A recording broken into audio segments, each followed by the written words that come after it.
Bien, me habéis pedido una reflexión en torno a un título pues, que ciertamente es amplio, ¿no? Ser católicos en este tiempo, ¿no? En esta cultura del siglo XXI.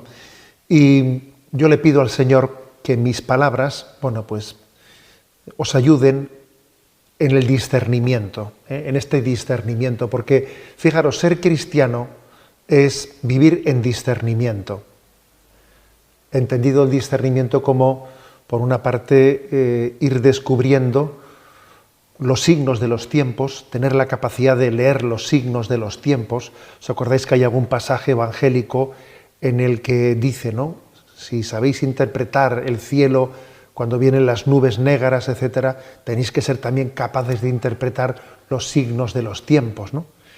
Por lo tanto, el discernimiento es saber a la luz de la revelación, hacer una lectura equilibrada, ¿no? de qué es lo que acontece en esta vida y en qué medida es conforme al querer de Dios y en qué medida es contrario al querer de Dios. ¿Qué es de Dios y qué no es de Dios? Ser cristiano es tener ese don de discernimiento y además también ser capaz de responder a la pregunta ¿y qué quiere Dios de mí? Y en este momento, en este instante, ¿cuál es su voluntad concreta para mi vida? Bueno, pues así podríamos comenzar esta reflexión, ¿no? Me gustaría sencillamente que mis palabras, mis reflexiones, pues que acaso puedan ser muy diversas, bueno, pues pero sean pequeñas luces que iluminen vuestro discernimiento. Y bueno, yo por comenzar por un punto de partida, que es una constatación obvia y evidente, diría que está claro que en este momento llevar adelante esa vida cristiana supone navegar contracorriente. No creo, por otra parte, que haya habido nunca un tiempo en el que los santos hayan navegado a favor de la corriente. No, más bien creo que es algo característico, ¿no?, del ser cristiano, el hecho de que estemos inexorablemente obligados a ser luz del mundo, sal de la tierra, de una manera en la que se generen muchas contradicciones. Por tanto, siempre los santos han vivido en medio de contradicciones, pero creo que especialmente, ¿no?, por el aspecto cultural en este momento, el cristiano navega contracorriente. ¿Por qué? Porque la modernidad plantea, ¿no?, una cultura en la que el hombre no necesita a Dios. No necesita a Dios. Es verdad que tenemos igual pues unas ciertas diferencias culturales entre Europa y Latinoamérica. Sí, soy consciente de ello, que el grado de laicismo y secularización que existe en Europa es superior al que existe pues en América del Norte y en Centroamérica, en América del Sur. Soy consciente de ello, pero también es verdad que existe en este momento un modelo cultural globalizado, un pensamiento único, un nuevo orden mundial, existe tal cosa, en el que en ese proyecto no se necesita a Dios. En todo caso, la religiosidad queda reducida para la intimidad del hombre, en el mejor de los casos, para la intimidad. Se respeta como algo propio de la sensibilidad, ¿no? Pero Dios no juega, por decir de una manera, ¿no? Dios no juega esta partida en la que todos estamos mesa. A Dios se le tiene en el banquillo, que diríamos en términos futbolísticos, queda en el banquillo, no juega el partido. O sea, Dios no está... se pretende construir una cultura en la que Él no está presente. Eso, como digo, en el menor de los casos, ¿no? La religiosidad para el mundo íntimo. E incluso, cuando el laicismo es más beligerante, se llega a afirmar pues, que la libertad del hombre y su madurez es incompatible con la obediencia a un Dios. Se llega a hacer esa afirmación. Además también, digamos, este navegar contracorriente, pues acontece en un momento en el que quizás colapsaron las ideologías. Yo recuerdo también haber vivido, uno ya tiene ciertos años, ¿sabéis? Y cuando vivimos, pues por ejemplo, la caída del muro de Berlín, y cuando pues en aquel momento el marxismo cayó de una manera estrepitosa de la noche a la mañana ante la perplejidad y la sorpresa de todos nosotros, porque nos parecía que la ideología marxista, comunista, pues era casi, ¿no?, invencible, y algunos pensaban que era la ideología del futuro. Aquello cayó y pues, algunos pensamos, yo también, recuerdo haber escrito en aquel momento algún artículo, tanto que hoy lo vuelvo a leer y digo, un poco ingenuo fui, pensando que aquello era la caída de las ideologías, que a partir de entonces pues el cristianismo pues iba a poder tener una gran oportunidad pues con las ideologías ya superadas, ¿no? Pero sin embargo ha renacido una nueva ideología. Ha habido una especie de metástasis de ese marxismo que cayó, ¿no? y una metástasis de ese marxismo y de ese liberalismo, porque yo creo que se trata de una mezcla del marxismo y el liberalismo, es la ideología del deseo, que es la que hoy en día quizás prima mundialmente, ¿no?, que se conoce como ideología de género, que en el fondo se va introduciendo como el pensamiento de nuestro tiempo, ¿no?, que pretende elevar el deseo del hombre a la máxima potencia, ¿no?, a la máxima potencia. Es decir, es el deseo del hombre el que construye la vida. No es el hombre el que tiene que acoger una naturaleza o una verdad y tiene que adaptarse a ella, ¿no? Es la libertad omnímoda del hombre la que pretende ser la que construya la historia y la vida, ¿no? Bueno, algo que, como os podéis imaginar, entra en una colisión pues, con el sentido religioso de la vida, porque el sentido religioso de la vida es un religarse, ¿no?, a un Dios creador, autor de cielos y tierra, en el que nosotros encontramos la imagen y la semejanza desde la que hemos sido creados. No soy yo el que defino la realidad, no soy yo el que voy a diseñar qué es el hombre, o qué es la familia, o qué es el matrimonio. No, el hombre está hecho a imagen y semejanza de Dios. O sea, la religiosidad, por lo tanto, cree en la libertad, pero es una libertad que no es un fin.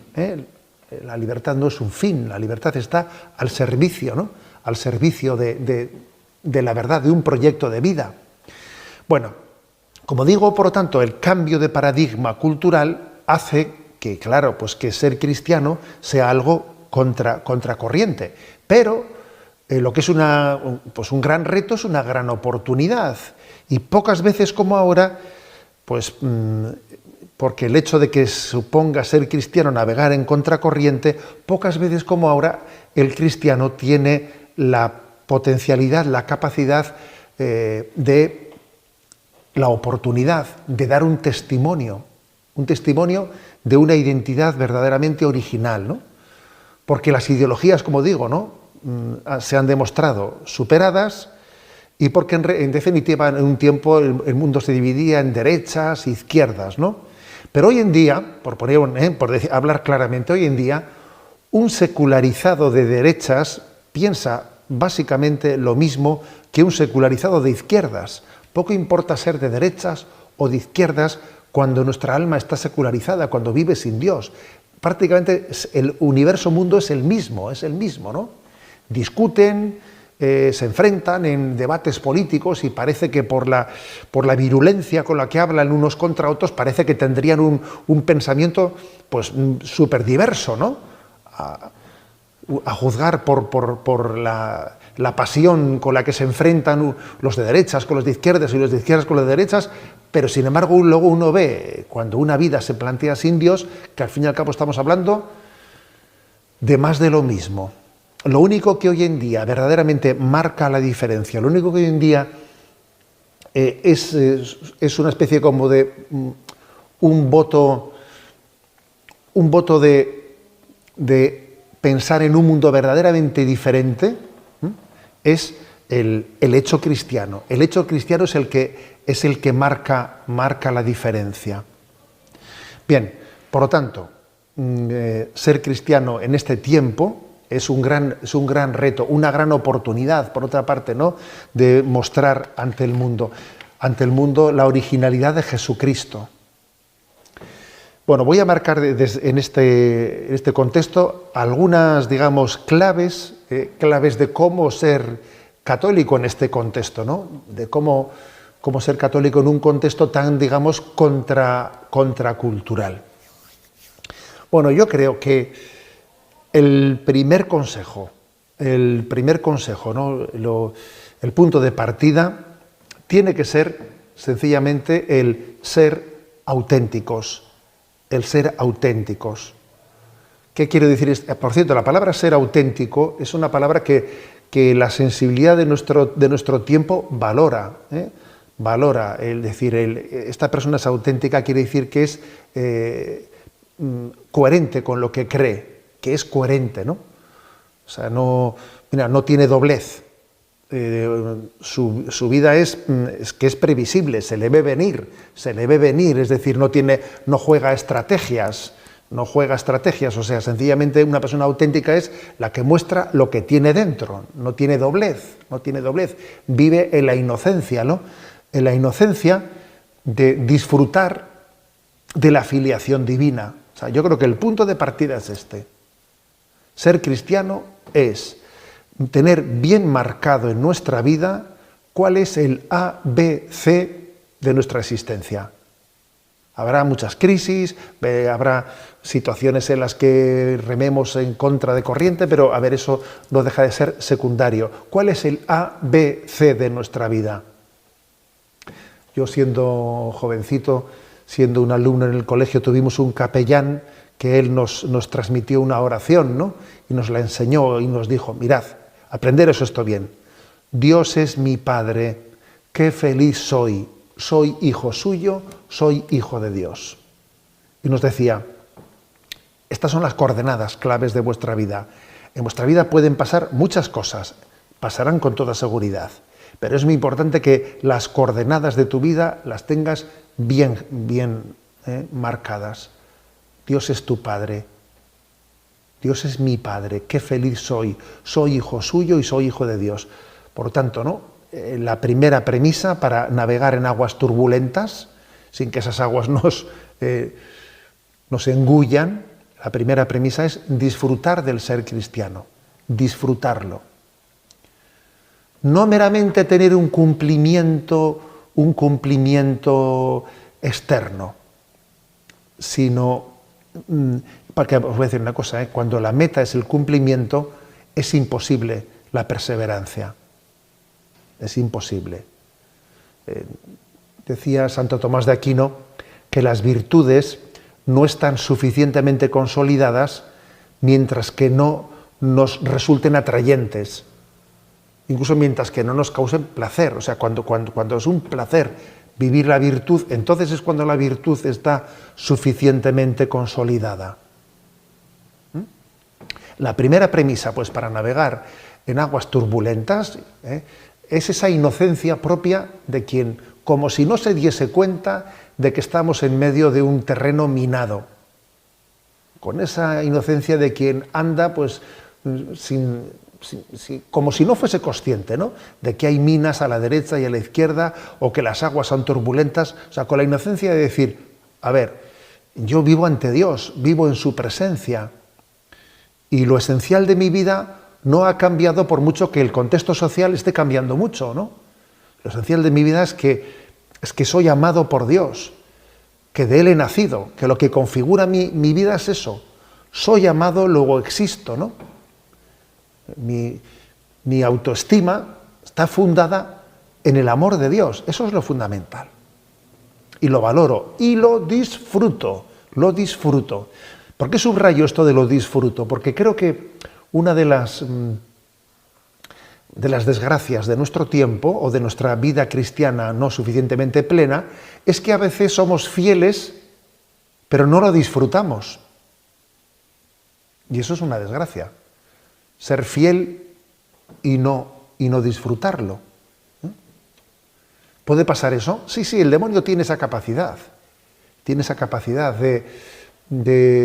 bueno, pues de que vivamos siempre en tensiones, un padre de familia que igual se está sacrificando para llevar adelante sus hijos, un párroco, un sacerdote que en su parroquia pues se sacrifica por llevar muchas de las cosas, y entonces está tan pendiente de que las cosas salgan bien, está tan pendiente de cumplir los objetivos de su vida, etcétera, ¿no? Que no lo disfruta. ¿Eh? Entonces es una tentación, ¿no? Es una tentación ante la que debemos de exorcizarla. ¿Eh? Estamos llamados a disfrutarla, el don de Dios. No solo a ser fiel, sino a disfrutarlo. ¿Eh? Porque por otra parte es la única manera de ser fiel. ¿Eh? Disfrutar de ser cristiano. Eso es la condición básica, necesaria, que nos permite la fidelidad, la perseverancia y la fidelidad. ¿No? Primera condición, primer presupuesto. El segundo, ¿no? Bien, primero he dicho que es importante la inocencia propia de que, bueno, mi público es Dios y ante Él estoy, ¿no? Pero la segunda también creo que es importante, que es forjar en nosotros una personalidad fuerte, que no se acompleje por el hecho de vivir, de remar en contra de corriente. Porque, claro, fijaros, tradicionalmente se decía que 3 son los enemigos de la vida espiritual, ¿no? Mundo, demonio y carne. Y el mundo, quizás especialmente, la carne siempre estuvo ahí, ¿eh? El demonio es el mismo, pero posiblemente de esos 3 enemigos de la vida espiritual es el del mundo, el que quizás en este momento, por esta revolución cultural en la que vivimos, el que puede llegar a tener un influjo en nosotros muy grande, ¿no? Muy grande. El mundo hace que alguien se acompleje cuando se ve solo, cuando se ve en minoría. ¿Eh? Yo recuerdo, por ejemplo, en mi infancia, adolescencia, en la que ya en aquel momento, ¿no? En este contexto nuestro europeo, ya había pues una secularización mayoritaria, y por ejemplo recuerdo que los compañeros de clase que éramos católicos practicantes o que acudíamos a las convocatorias que el capellán del colegio nos ofrecía, éramos una minoría muy clara, una pequeña minoría, ¿no? Y recuerdo para mí qué momento tan importante fue en mi vida el de que en un momento determinado yo me viese con la necesidad de manifestarme delante de los demás como cristiano, rompiendo mi imagen, por decirlo de alguna manera, a ver, quedando marcado, porque es en ese momento cuando alguien queda marcado, cuando alguien de alguna manera, ¿no? Pues ya no es esclavo de pretender complacer a los demás, que no quiero que me critiquen, no quiero que hablen mal de mí, no quiero ser. Cuando uno rompe esa imagen, es en ese momento en el que alcanza la verdadera libertad. Bueno, pues ese influjo del mundo es muy grande. Se han hecho estudios, determinados también, digamos, experiencias, pruebas, ¿no? Psicológicas en las que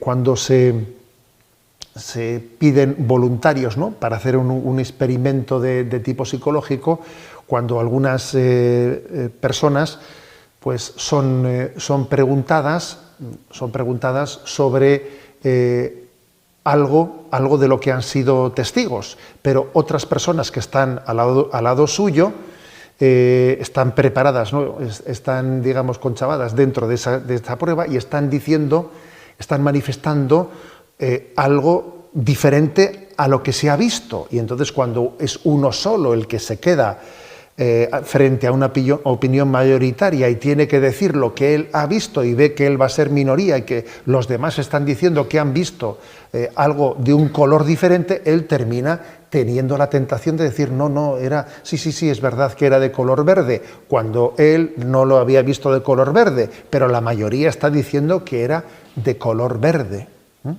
Bien, esa debilidad humana, la debilidad de que el mundo, ¿no? El mundo con esa, con ese auténtico, esa presión que ejerce sobre nosotros, con el deseo de ser aceptados, de ser valorados, mientras que el Señor no recibamos del Señor la gracia del señorío, ¿no? Del señorío de la libertad frente a la presión del mundo, difícilmente podemos ser cristianos. Y eso supone, fijaros bien, supone abrazar la cruz de las contradicciones y sobre todo que la presencia de Dios en nuestra vida tenga más peso, más influjo que el juicio del mundo, la mirada del mundo. Yo a veces a los jóvenes, intentando transmitirles esto, pues les propongo, ¿no?, esta especie de invitación. A ver, ¿tú cuál es tu equipo de fútbol favorito? Pues el Barça, el Madrid o el que fuere, ¿no? Pues imagínate que estás ahora en este momento en medio del campo, tú estás allí pisando el centro del campo de fútbol, del estadio de tu equipo favorito, ¿no? Y imagínate que a un lado de ese estadio tienes 40.000 personas que te están mirando, tú estás solo allí en el campo y sientes la mirada de esas 40.000 personas, la sientes con un peso y un influjo muy grande en ti, ¿no? Nunca has sentido el peso de la mirada de tantísimas personas. Y en el otro lado del graderío, el lado contrario, está totalmente vacíos los graderíos, pero mejor dicho, sí hay una persona, una sola persona, que es Jesús de Nazaret, el Hijo de Dios. Dios hecho hombre, que está sentado también y te mira. Entonces la pregunta del millón es, ¿y a ti qué mirada te pesa más? ¿Qué mirada es para ti más determinante? ¿La de esos 40.000 que te miran o la mirada de Jesús? Porque esta propuesta en el fondo no es un juego de palabras. Esto está aconteciendo en el día a día. En el día a día acontece. ¿Es el peso del mundo más determinante para mí? ¿O vivo en presencia de Dios y es la mirada de Dios la que es más determinante para mí? O sea, esa madurez interior, esa libertad frente al mundo, se alcanza por una viva presencia de Dios y al mismo tiempo, por abrazar la cruz, por saber abrazar la cruz sin hacernos enemigos de ella, ¿no? La cruz también, pues de la contradicción, la cruz de renunciar a nuestro buen nombre, a nuestro prestigio. Decía Santa Teresa de Jesús, ¿no?, que el deseo de cuidar la honra, el deseo de cuidar el prestigio puede llegar a ser, pues, la tumba de nuestra vida espiritual. Al mismo tiempo creo que para poder navegar en estas aguas turbulentas, igual que San Pablo, hay un momento en que dice, ¿no?, ¿quién nos apartará del amor de Cristo? Y empieza a hacer como un elenco de los posibles enemigos que nos aparten del amor de Dios. La aflicción, la angustia, la espada, el peligro, hace una serie de posibles enemigos del amor de Cristo, ¿no? Está como repasando, poniendo bajo nuestra consideración cuáles son tus miedos, a qué temes, ¿no? Y no olvidemos que el miedo no solo es una sensación psicológica, el miedo es también una tentación, ¿eh? El maligno juega a introducirnos miedos. San Agustín dice que de dos maneras intenta el mundo someter a los cristianos. O los halaga para seducirlos, o los atemoriza para doblegarlos. Una de dos, ¿eh? O el mundo te halaga para seducirte y así mundanizarte, y qué bien, y todo el mundo, pues, eres una estrella, ¿no? Pues eres alguien envidiado por este mundo, ¿no? O el mundo te halaga para seducirte, que mayoritariamente en esas estamos, vamos a decirlo claro, o te atemoriza para doblegarte. Entonces, cuando ve que a los halagos tú ya más o menos ya no entrastes en eso, entonces te atemoriza para doblegarte, te atemoriza pues haciendo pues que bien sea por las persecuciones, o por las enfermedades, o por las humillaciones, te intenta atemorizar para doblegarte, ¿no? Entonces es muy importante en esta situación que alguien, como hace Pablo, ¿no? Unidos a Jesucristo, seamos capaces de mirar a cada uno de esos miedos. ¿Quién nos apartará del amor de Cristo? La soledad. Pero si estando unido a Cristo, unido a Él, vivo inmerso en Él y en el misterio del cuerpo Cristo, del cuerpo místico que es la Iglesia, ¿no? La enfermedad. Pero si unido a Cristo mi enfermedad es redentora. ¿Qué me puede, no? O sea, ¿qué me puede apartar? La muerte. Pero si la muerte es la antesala de la vida eterna. Y es importante que miremos a los ojos a los miedos y que les sostengamos la mirada desde la mirada de Cristo hasta que se disipen, ¿no? Y se deshagan y se disuelvan como se disuelve pues, en la nieve cuando se pone ante la luz del sol. Cada uno de nosotros tiene que hacer frente a sus miedos, porque los miedos son una tentación del maligno que quieren impedirnos crecer en libertades en el seguimiento de Jesucristo. Quiere ponernos obstáculos. Por lo tanto, la pregunta de cuáles son mis miedos, identificar a mis miedos, ponerle nombre a los miedos. Miedo, por ejemplo, al ridículo, miedo a la humillación, miedo al fracaso. Es importante, ¿no? Ponerle nombre, identificar a nuestros miedos y hacerles frente. Con los miedos pasa una de dos. O tú les haces frente, y vas quitándoles terreno, o de lo contrario, ellos van creciendo y tú vas retrocediendo. En ello no hay punto intermedio. Yo a veces he contado una anécdota de mi infancia que me marcó, ¿no? Y recuerdo que estaba en la catequesis de la primera comunión y había una religiosa que nos habló de la importancia de afrontar los miedos, porque tenemos el Santo Ángel de la Guarda que cuida de nosotros, vela de nosotros, y no tenemos que ceder a nuestros miedos. Nos lo insistió con mucha fuerza, y yo creo que en mí quedó también marcado la fuerza testimonial con la que aquella religiosa nos dijo eso. Bueno, y después de la catequesis fuimos a casa.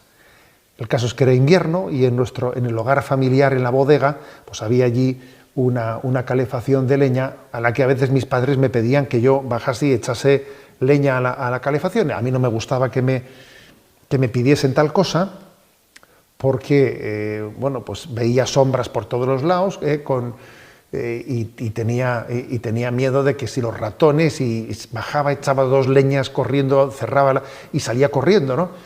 Y aquel día me pidieron que bajase a echar leña a la calefacción.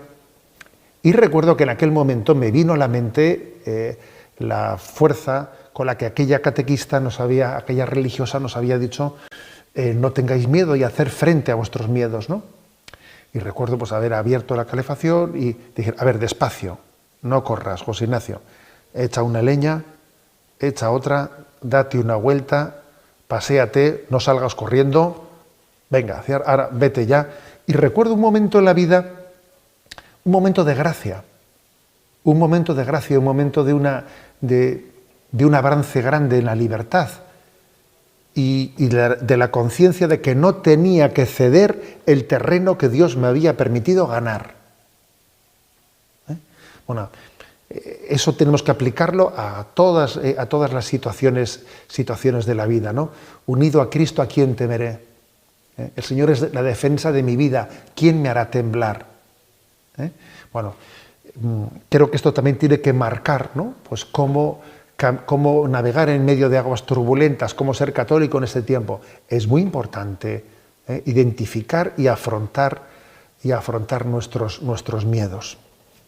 Entre otras cosas, porque es el Señor el que vive en nosotros y no estamos solos. A ver, no estamos solos. Él nos prometió: yo estaré con vosotros todos los días hasta el fin del mundo, ¿no? Por lo tanto, tengamos en cuenta de que el miedo, además de otras consideraciones, el miedo es ateo. El miedo es ateo. Es una falta de conciencia de presencia de Dios. Es una falta de conciencia de que estamos llevando adelante pues, su plan y su designio. Y es Él el que lo lleva adelante, ¿no? Es Él el que lo lleva adelante. Doy un paso más. Doy un paso más, ¿no? Y en cuarto lugar, creo que estamos llamados a navegar en medio de aguas turbulentas en este tiempo, navegando en contra de corriente, pero fijaros, sin embargo, no se trata de vivir a la defensiva. Existiría ese riesgo, ¿no? Existiría ese riesgo en una situación como esta de vivir meramente a la defensiva. No, no estamos llamados a vivir meramente a la defensiva, ¿no? Tenemos que, en todo momento y en toda situación, vivir en clave apostólica. En clave apostólica. O sea, de qué manera el Señor se quiere servir de mí para que yo sea su testigo en esta situación. ¿Cómo puedo decir una palabra de consolación? Una palabra de testimoniar ante el mundo de que hay esperanza, de que hay esperanza. Luego, ojo con la tentación de ponernos meramente a la defensiva en esta situación, de ser meramente reactivos y no propositivos. Yo creo que eso, el buen jugador de tenis no es únicamente el que se pone en la parte de atrás, en la parte trasera del campo de tenis, devolviendo las pelotas como buenamente puede, no, sino es el que es capaz de subir a la red, subir hasta la red y allí, ¿no? Ser capaz de llevar adelante la estrategia, de llevar la iniciativa del partido, ¿no? Y no meramente a la defensiva.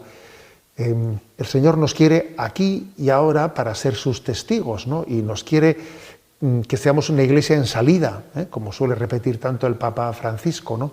Una iglesia en salida. Sobre todo tenemos que pensar que en cada situación en la que vivimos, Dios ha pensado en nosotros como mediación, como instrumento para otras personas. Para otras personas. Y uno dice, bueno, pero yo estoy preparado para el apostolado, yo tengo capacidad para el apostolado, ¿no? Pues esto es lo curioso, ¿no? Así es el Señor. El Señor no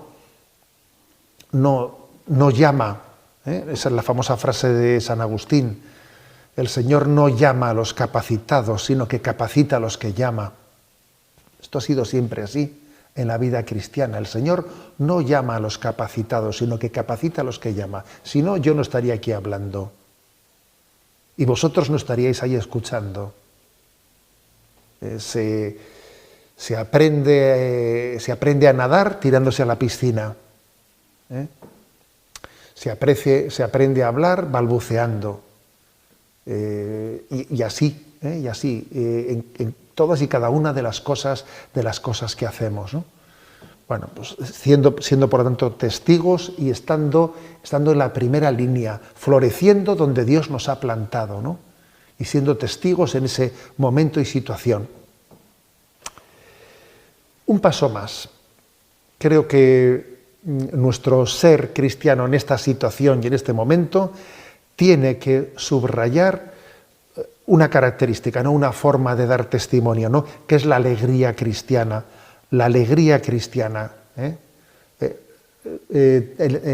sobre la que tanto insistió en Evangelii Gaudium el Papa Francisco, la alegría cristiana. Nuestro mundo, en la medida en que ha ido perdiendo la fe, se ha ido haciendo cada vez más triste. Yo recuerdo que nuestra madre, que falleció hace unos meses, nuestra madre nos decía, ¿no? Pues de cómo, pues en su juventud, pues en su adolescencia, en su infancia, ella conoció una cultura alegre en la que en cualquier momento se era bueno pues, para hacer una fiesta, para que se compartiesen los cantos, para que no hiciese falta que nadie organizase una fiesta, sino que la fiesta se llevaba dentro y se compartía fácilmente, ¿no? Y en la medida en que el mundo se ha ido apartando de sus raíces cristianas, la cultura cada vez se ha amargado más y se ha amargado hasta el punto de que la diversión se ha convertido en un objeto de consumo, ¿no? Hay que comprarla, hay que entrar en un local donde te venden diversión, etcétera, ¿no? Entonces, la cultura cristiana se caracterizó, o sea, el hecho cristiano se caracterizó por generar una cultura alegre, una cultura en la que se radiaba lo que se llevaba en el corazón, ¿no? Entonces, creo que en nuestro mundo, nuestro momento, se caracteriza por uno de los dramas que tiene el momento que vivimos, es una inestabilidad emocional muy grande. Emocionalmente hay una gran inestabilidad, y se pasa de la euforia a la depresión sin solución de continuidad, porque en el fondo se vive un drama, ¿no? De ponerse alegre y luego ponerse triste, y la propia palabra de ponerse es bastante significativa, ¿no? Entonces creo que hay razones, ¿no? Hay razones fundamentales para que vivir en Cristo esté dando a luz un ethos, un contexto ético, cultural, de alegría, ¿no? impregnado de la alegría. Y fijaros bien, tiene que haber una gran lucha interior y una gran batalla dentro de nosotros para que esa alegría prime sobre todo lo demás, ¿no? La mortificación que más agrada el corazón de Dios es la mortificación de nuestros estados de ánimo.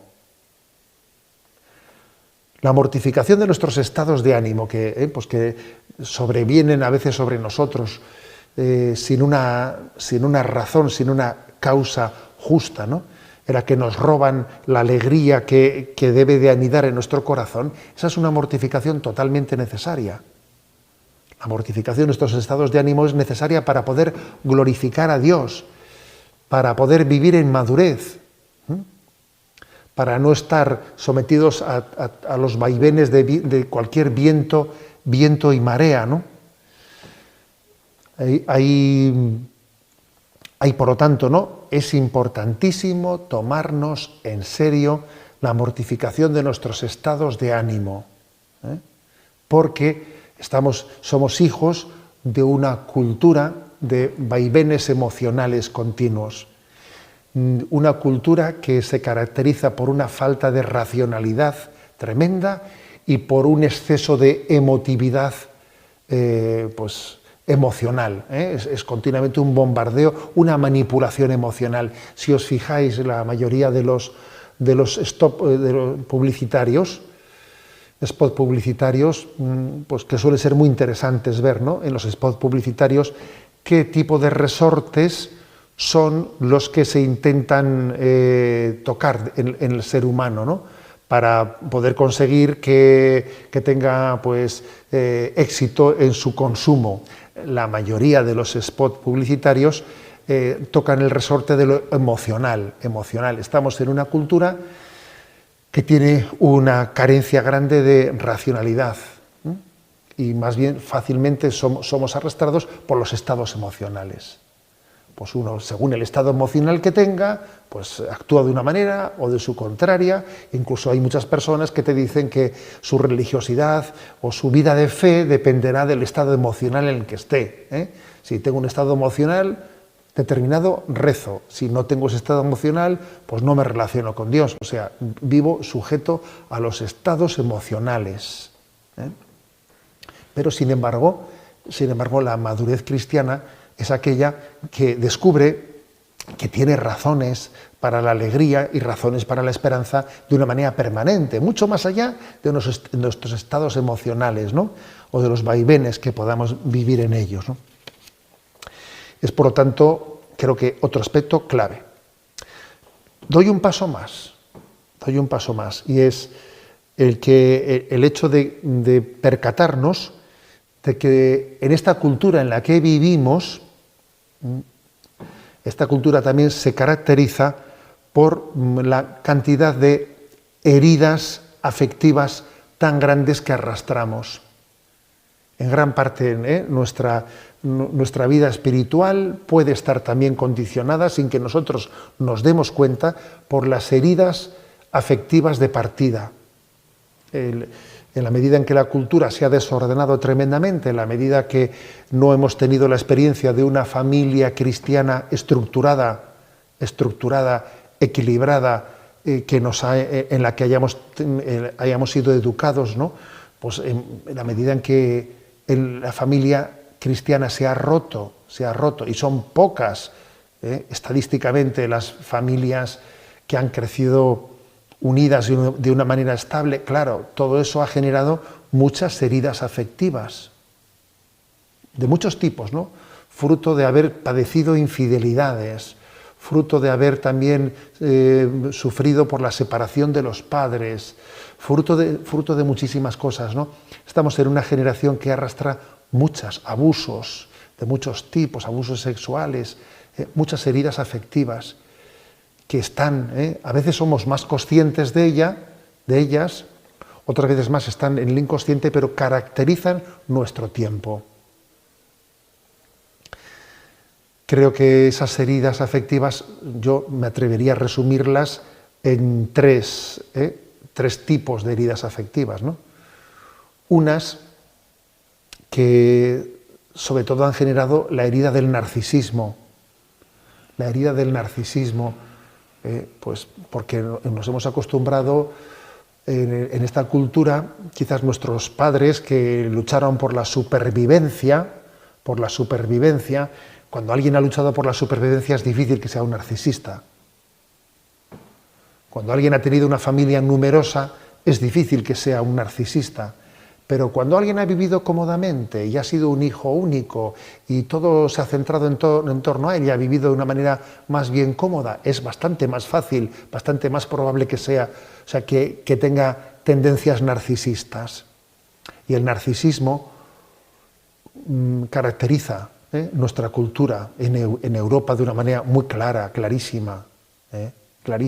Europa está marcada por el narcisismo, por ese yo-yo, por esa incapacidad de salir de uno mismo, por una incapacidad de sacrificio, de entrega, de olvidarte de tu forma caprichosa de ser, por estar siempre herido, sentirte siempre sentirte una víctima, que nadie te comprende, nadie te hace caso. Todo eso es una tendencia narcisista.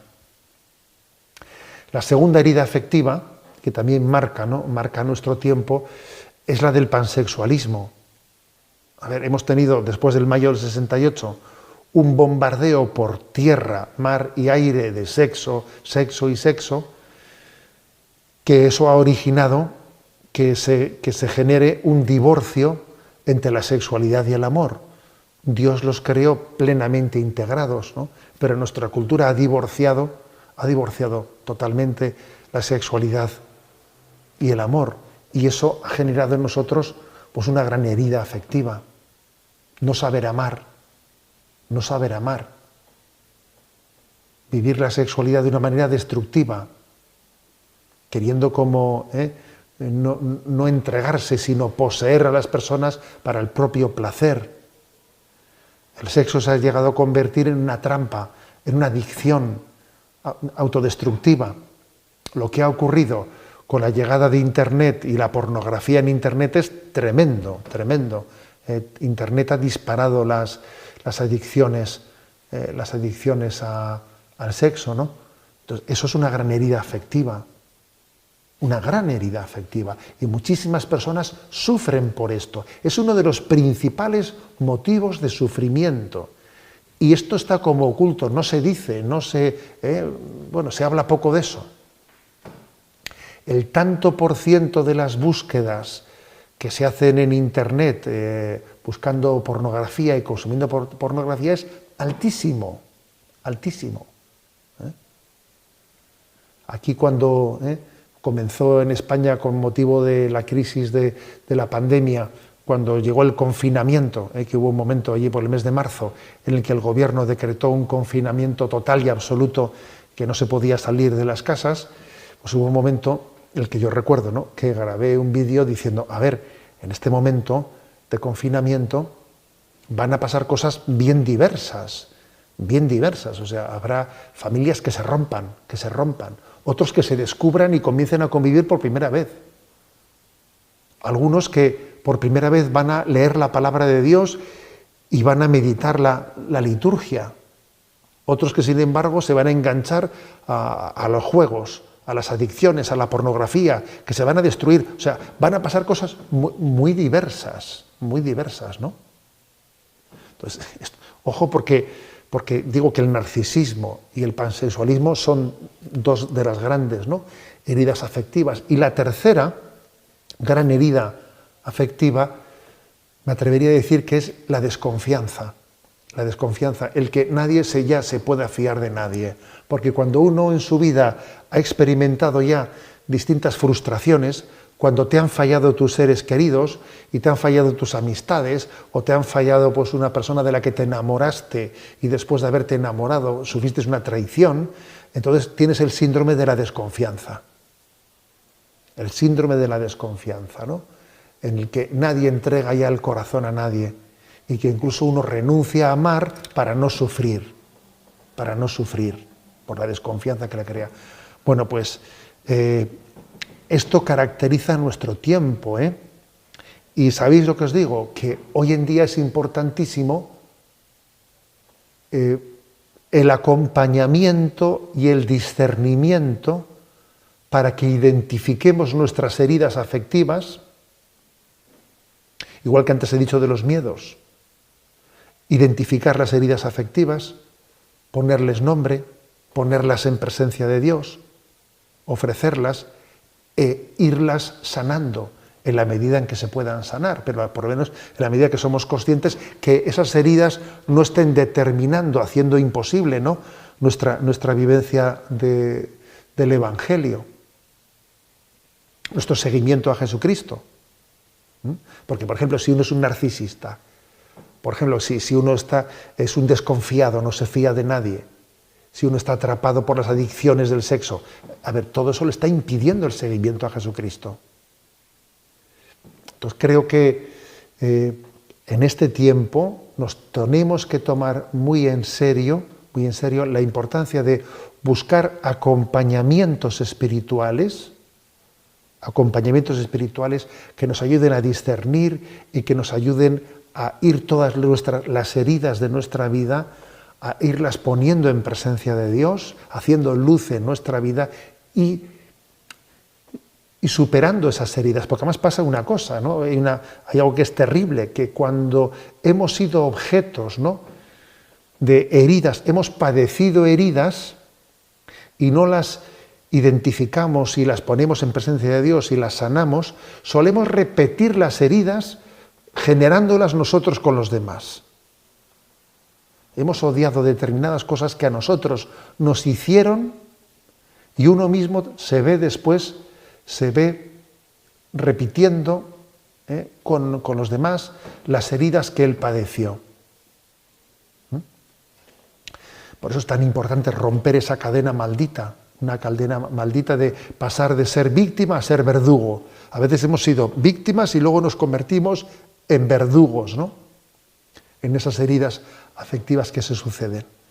Bueno, por eso creo que en este tiempo de aguas turbulentas esto es muy importante, porque sería un error limitarnos a decir los tiempos están muy mal, la cultura se ha secularizado. Un momento. El principal enemigo lo tenemos dentro de nosotros. No nos equivoquemos de enemigo. Nuestro enemigo es Satanás y nadie más. Y ese enemigo está intentando robarnos nuestra libertad, por la cual tenemos que llevar adelante una gran pelea, una gran batalla. Bien, Y en último lugar voy a subrayar, ¿no?, algo que tiene que también que caracterizar nuestro tiempo. Somos seguidores de Jesús, vivimos en este tiempo convulso, contracorriente, en esta iglesia, en la iglesia concreta en la que estamos. No nos avergonzamos de ella. Una iglesia que es la iglesia real, no es la iglesia ideal, es la iglesia real. Llevamos un tesoro en vasijas de barro y no nos avergonzamos de ello, ¿no? Y a veces puede ocurrir que en medio de esta gran crisis cultural pues nos sintamos decepcionados porque en tal diócesis ocurrió esto, en tal otro lugar ha ocurrido lo otro, vivimos en medio de contradicciones, los pastores no somos lo que debiéramos de ser, bueno, muchísimas cosas. Pero ojo, todo eso se puede convertir en una tentación, que es la de avergonzarnos de nuestra madre la Iglesia. Entonces, la verdad es que nuestra salvación pasa por el amor a la Iglesia real, por el amor a esa Iglesia en la que yo he nacido, en la que estoy integrado, sabiendo como sé, ¿no? No voy a saber que la Iglesia está llena de heridas si yo también participo de esas heridas, pero la promesa de Jesús de indefectibilidad, la promesa de Jesús de que estaría siempre con nosotros está dentro de la Iglesia. Dentro de la Iglesia. Si nosotros, pensando que lo vamos a hacer mejor sin la Iglesia, pensando, ¿no?, que vamos a caminar más rápido sin la Iglesia, que vamos a ser capaces de tener más intuiciones al margen de la comunidad cristiana que camina muy lento, ¿no?, nos equivocaríamos, ¿no? Hay un pasaje evangélico que a mí me enamora, que es ese pasaje en el que cuando les llega la noticia a los apóstoles de que el Señor había resucitado, entonces salen corriendo Pedro y Juan. Pedro es imagen de la Iglesia apostólica y Juan, el discípulo amado, aquel joven, a veces también se le ha puesto como imagen de la Iglesia carismática, ¿no?